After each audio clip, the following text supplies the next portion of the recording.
What's going on, yo? I'm back with another one. And I ain't gonna lie, I'm trying to go hard with the reactions. I'm trying to do as much as I can. Genuine reactions, videos I enjoy, but I'm trying to get as much as I can just so I could get like my editing skills and my audio skills up. And and yeah, so hopefully I bear with me through my transition, through my skills and developing my skills. But today I'm checking out Active Self Defense. It's a fucking dope channel. They got some crazy videos, of with people defending themselves and sometimes people not defend themselves. It's crazy shit. But it says defender times counter ambush perfectly. So it sounds like somebody's gonna get assaulted or something or whatever, maybe robbed, but they turn the tables on the fucking whoever it is. All right, let's see what's up. Lives in an area that couldn't carry a firearm might roll dirty, but it can have consequences.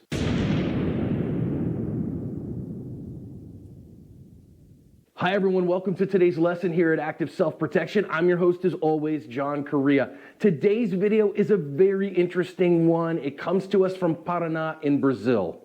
MagTech is... Again, shout out to John Correa. Not again, I ain't do it yet, but go check out the channel. Active Self Defense is a pretty dope channel, and I am gonna skip through the ad. LuckyGunner.com. See these ladies kind of moseying over to a car. There is a gentleman in the passenger front seat of this car.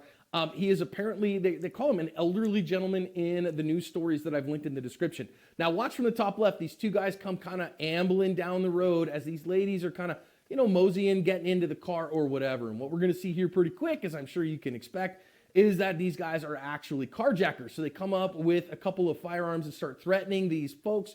And so this guy's going to try to start getting in the car. He's like, hey, I want the keys or whatever. Now watch the dude who's going to get taken out of the passenger seat. Again, an older gentleman's going to go back behind the pillar there, draw the firearm that he is carrying and rolling dirty with. That's going to come into play in a moment, and start taking shots at these guys. His shots are effective, and one of them is going to run off and take the asphalt temperature challenge down the street. They are still looking for the second. He smoked one. It's funny. He calls it the asphalt challenge. The guy took the asphalt challenge and got murdered for a fucking car. Let's see what happens. Second one. Now then, none of the good people here were harmed, and this guy's actions were considered self-defense. That said, if you go read the news story, it was determined that his firearm was not registered and he did not have a license to own that firearm. And so he is going to be charged with that, which can lead to him being in prison for several years in Brazil for simple possession of an unregistered firearm. Let's think about lessons. Sticky legal stuff here that I think is very... That's crazy. If that video wasn't there, he could have been like, I fucking took the gun from that guy. I'd have been like, I took the gun from the guy that I shot. The one that got killed, I'd be like, he dropped it, I took it and killed him. But since that video's out, he can't really say that.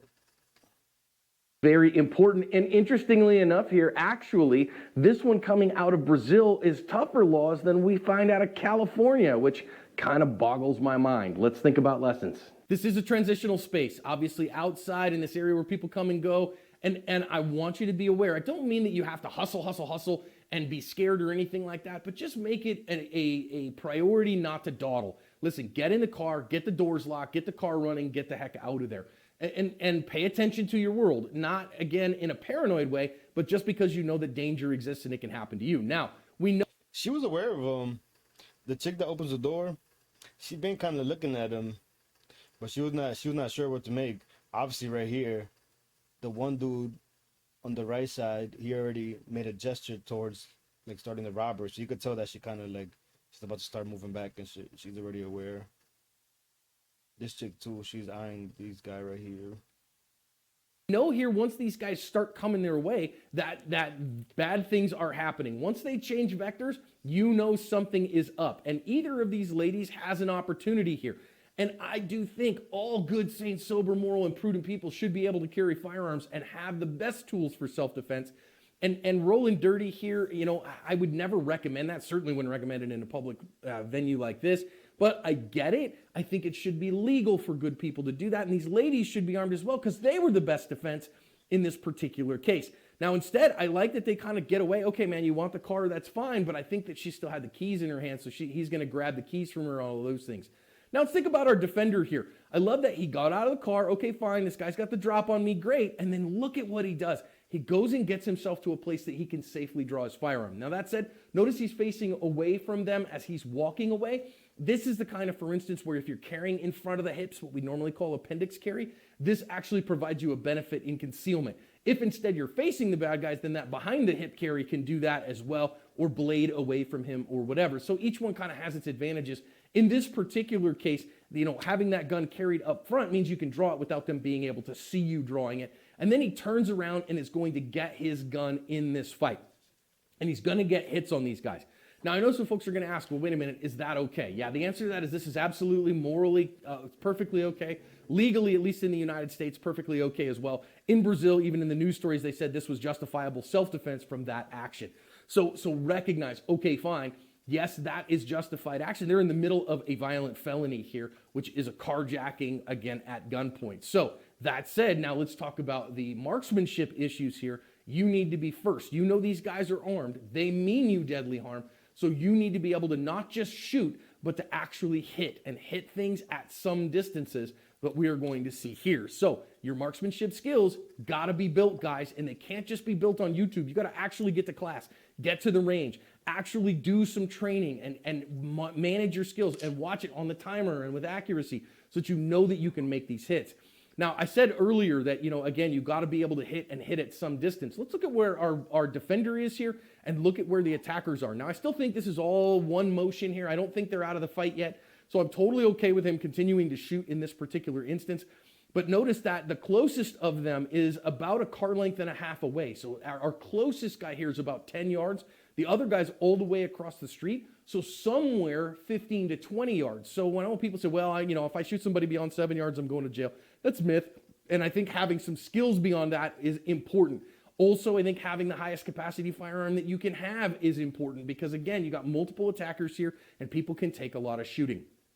Now, final thing here. Do I think this guy should face charges for having an unlicensed firearm and carrying it, without a permit or whatever? First of all, I don't think a permit should be required anywhere. And I love the fact that we're now up to, as of today, 24 states in the United States that don't require the Crown's permission in order to carry defensive tools upon your person in public. And I think that more should adopt that, and that is the way of the land. I also don't, I'm Second Amendment absolutist. And I don't think he should face charges with that. This is clearly a good person who made a decision and a risk analysis that he needed to carry. All right, that was that. Friggin'. In the comments below, what do you think? Should he face charges? He defended himself, but he didn't have a legal gun. And they in Brazil, these other two dudes had a gun, but he definitely killed one of them. So, you think he should be charged? I honestly don't think so, because, he could have died. They had the gun. That car's it could be their livelihood. So, I don't know. Because it is a material possession too. So you kill somebody for material possession, but I don't think that's like the way to look at it. It's like they did an armed robbery with a gun. He defended himself with a gun. He was not planning on using that gun like that day. He was not planning on shooting two guys at that moment. So I don't know. Comment down below. Do you think he should got charged? I don't think he should have, but let me know what y'all think. And if you like these videos, check out the Active Self-Defense channel. And if you like my reactions, subscribe to my channel. And I'll see you on the next one. Peace.